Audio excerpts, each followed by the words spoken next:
آج کی ویڈیو معدہ کے امراض میں مبتلا مریضوں کے لیے بہت اہم ہے۔ ویڈیو پوری دیکھیے گا، لائک اور شیئر بھی کیجیے گا۔ بسم اللہ الرحمن الرحیم، صلی اللہ علیہ وسلم۔ میں ہوں حکیم انیس ادریسی۔ السلام علیکم ورحمۃ اللہ وبرکاتہ۔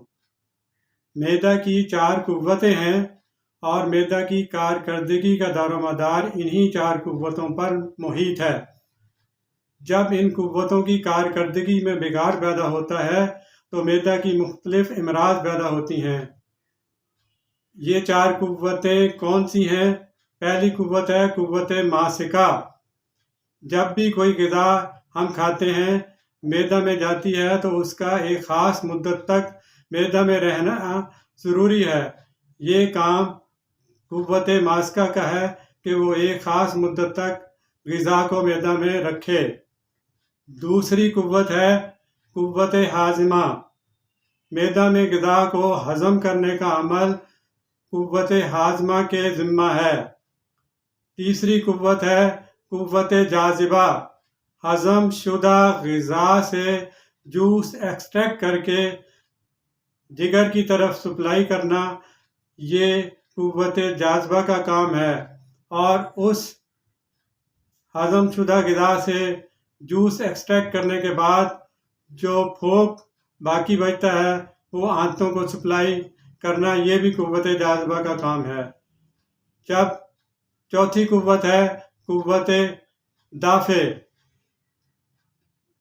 جب پھوک آنتوں کی طرف آ جاتی ہے تو ایک خاص مدت تک وہ پھوک آنتوں میں رہتی ہے تاکہ آنتیں اپنا فعل سر انجام دے سکیں، اور ایک خاص مدت کے بعد اس پھوک کو فضلہ کی حالت میں لا کر اسٹول کے ذریعے پاس کر دینا۔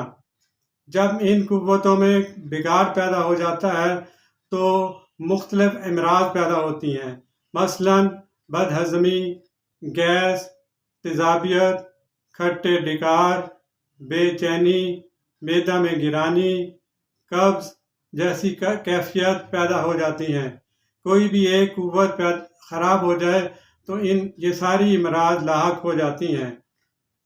ان کے علاج کے لیے ضروری ہے کہ آپ کسی مستند حکیم سے رابطہ کریں، اس سے اپنی تشخیص کروائیں اور اس کا علاج کروائیں۔ کہ معدہ کی امراض کا علاج کرانا بہت ضروری ہے، کیونکہ معدہ ایک انسانی جسم کا اہم عضو ہے۔ جو بھی چیز ہم کھاتے ہیں معدہ میں جاتی ہے۔ اگر معدہ میں بگاڑ پیدا ہو اور معدہ کی امراض ہوں تو انسان کی صحت بہت زیادہ متاثر ہوتی ہے۔ عام طور پر قوت ماسکہ اگر کمزور پڑ جائے تو اس کے لیے جوارش مستگی کا استعمال فائدہ مند ہوتا ہے۔ باقی صورتوں میں جوارش جالی نوش، جوارش کمونی، جوارش شاہی اور جوارش آملہ کا استعمال بھی فائدہ مند ثابت ہوتا ہے، لیکن یہ آپ کا معالج ہی طے کرے گا کہ آپ کی مرض کی نوعیت کے حساب سے کون سی دوا منتخب کی جائے۔ میں بھی کوشش کروں گا کہ آئندہ مختلف معدہ کی امراض کے بارے میں ویڈیوز بناؤں تاکہ آپ لوگوں کو فائدہ ہو سکے۔